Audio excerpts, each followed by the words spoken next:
Good morning, everybody. It's a pretty cold day here in Texas, so decided I'm gonna take my 1997 F350 7.3 with 5-inch exhaust and do a cold start. So here we go. Hope y'all enjoy.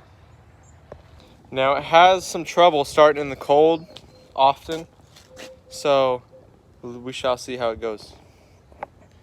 Ignore the broken taillight. I hit a mailbox.